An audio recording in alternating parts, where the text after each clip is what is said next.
What's up, guys? If you're not subscribed, please subscribe. Also, please smash that like button on the video and enjoy the show. There's a root called barbasco, and we've all heard of this, but you can take in a stream, you can crush up this root, throw it into a pool in the stream, and you just put a stick on one side and you put a stick on the other side. You kind of slow down the stream. What happens is all the fish that are in that particular section of the stream will float up to the surface. You pick which ones you want. We want the wasako, we want the catfish. We take those, throw them in the bag. We're going to eat those for lunch. And then you remove the sticks and you remove the barbasco, and the barbasco will stop poisoning the water. The fish will eventually reoxygenate their lungs and nobody dies. Whoa. Yeah. How much do you think... How do I want to ask this question? When it comes to some of the saps and some of the natural medicines that they're able to make out there, what percentage of it is it scientifically does solve whatever affliction they're going after it is, versus they also believe in it? It depends what your sample size is. Because if your sample size is just everybody, like I've seen, so I feel like we come at things from a very clinical direction. You know, if somebody tells me this will work, this will cure your cold, this will make you taller, it's like, okay, show me, show me, where are your studies? You know, I want to see the data. And so with the jungle, when I got there and they were like, oh, this mushroom will cure an ear infection, I was like, yeah, okay. And I figured that a lot of it was the fact that they just believed in it. And what we found out once we started doing the work that we're doing now, like we bring Radford University to the Amazon, we can actually have students, medical students with petri dishes and microscopes test some of these tree saps. And we've put bacterial cultures into petri dishes. And we've seen that some of these saps murder infections. Like, it's not a joke. Like, these saps have saved my life multiple times. That picture, you know that picture where I'm all fucked up. Yeah. We'll put that in the corner of the screen. Like, that doesn't happen anymore because now we have access. We have that jungle knowledge. We know how to stop stuff like that. So, no, there's a lot of stuff where there's an element of what we would call bullshit, where you kind of have to believe in it for it to work. There's plenty of that out there. But the pharmacology of the Amazon contains some of the most powerful compounds on Earth, medicinal compounds that are contained in the plants. And that's according to Western medicine. That's not a joke. That you don't have to, it doesn't matter if you believe in it. Like, certain saps will do what they say.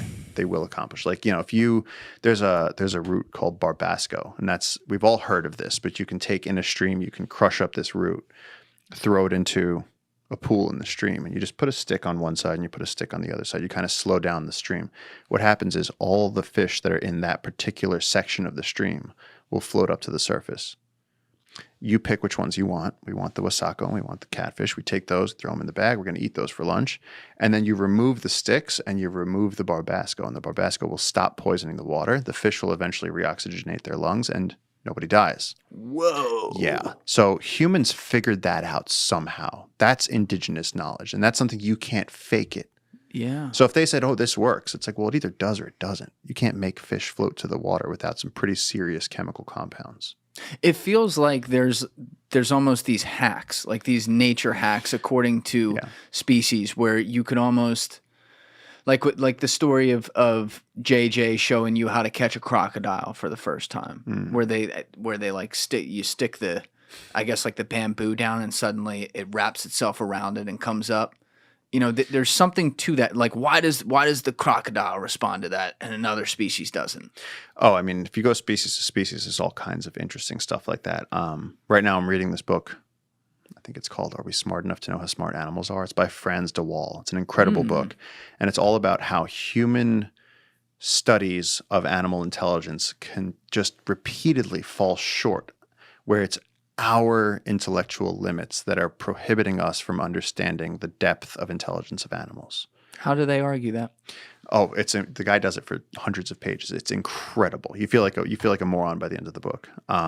But what's some of the main takeaways? Simple stuff. Like they'll say, okay, are animals self-aware? So they'll take a mirror and they'll stick it in front of an animal. Guys, if you're not following me over on Instagram, my personal page is at Julian D. Dorey, and the podcast page is at Julian Dorey Podcast. Both links are in the description below. I'm trying to build that out. I've never focused on it before, but it's important that obviously I get the fans over there because we announce a lot of things pertaining to the show. So I hope to see you follow me there. Check the links in the description. And they'll say, does the animal touch itself? Well, most animals don't care. You know, like a bear is going to react to a mirror. A bear is going to see another bear, and it's either going to fight or flight. It's either going to run away or it's going to fight the bear. Our cats and dogs, which are domesticated animals, so this is different, but they've learned to not really care about mirrors so much. You Golden retrievers do. If you have a puppy, they'll growl at it, but then after a day, they're like, they don't care. They learn very quickly. Now, what they did, I think it was in the Bronx Zoo, they painted an X on one of the elephant's foreheads, and instantly, she looked, and she went like this. So she knew it was her. Whoa. Yeah.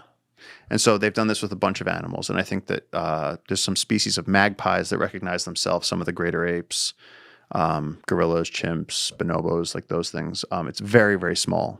Dolphins also pass the test. Dolphins are smart as fuck, yeah. But again, it's so often like, is knowing yourself in a mirror, is a mirror a natural, you know what I mean? Like, oh, the other thing that the elephant did that was really cool is that the elephant opened her mouth. Think about it. You've never seen the inside of your mouth with your own eyes. You can't. And the first thing she did was try to get a look inside of her mouth. She was trying to, I was like, whoa, you really get this mirror. But there's just study after study where I can't recall them like that, but it's like he has all these examples where researchers, gave the monkeys this, and then you go, yeah, but the monkeys compared to the kids, and then they'd be like, yeah, but the monkeys are in like a sterile clinical environment where their neck is in a piece of plastic, and they're terrified and harassed, and they're dealing with a member of another species, humans, administering a test. And then you have human kids, and the human kids, and they're like, all right, listen, Timmy, can you put the pencil through the hole? And he's like, yeah, duh. Like, well, in order to replicate that test, well, then you need to have a monkey that's raised by people, very calm, in control, that you can communicate with. So like these things where they realize like you can't just put them in a sterile environment. If you put me in a white, research environment and shine some bright lights at me and told me to do math problems, you would think I was half dead. I mean, it's like taking a cat and a fish and throwing them both in a pool and then being like, which one can swim? It's like, it just doesn't match up. Are we going to be able to do some sort of scientific experiments? Maybe we already can at this point, but at least in the near future, though, where maybe you chip an animal in the wild and then that chip that they don't notice just measures their brain activity and how it is, what it responds to. What it responds to, I think they do a lot of that. I mean, with rats, I mean, they have, the rats. Exactly, but that's the rats dream about tomorrow, right, or the things they're scared of. Right. I think they recently said that dogs dream of things they're excited for. But when it comes to intelligence, it's so fascinating because we really don't have any way of knowing. It's very, very difficult to penetrate. One of the stories they told was that they hung something from a tree, and then they put sticks on the ground. And so like human kids were able to go and take the sticks and then knock the treat out of the tree. And then they gave the sticks to the elephants, and the elephants did not use it. But it was too tall for the elephants. So it's the same trick. They're supposed to use the sticks, but they didn't.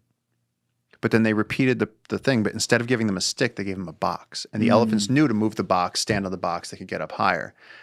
Elephants don't want to use their trunk to hold a stick. That's just not how they do things. That's not elephant intelligence. And so they're testing animals on human intelligence. Like for a while we thought that domesticated dogs, which is very not the case, were smarter than wolves. Why did we think that? Because the researchers had access to domesticated dogs, and domesticated dogs have learned, as you know, to watch exactly what we're doing. If they can't solve a problem, they turn around and they look at us. Yeah. They're like, I can't get it. I need help. They look at us for everything. Wolf, they encounter a problem. They don't give a shit what you're doing. No. Wolf is on a totally different wavelength. Survive, they're totally different. And so even there, who has access to wild wolves that have grown up problem solving in the true wild? It's like, how do you test that intelligence? So thank you for watching the video, guys. If you haven't already subscribed, please smash that subscribe button and check out this clip's full podcast episode by clicking here or in the description below.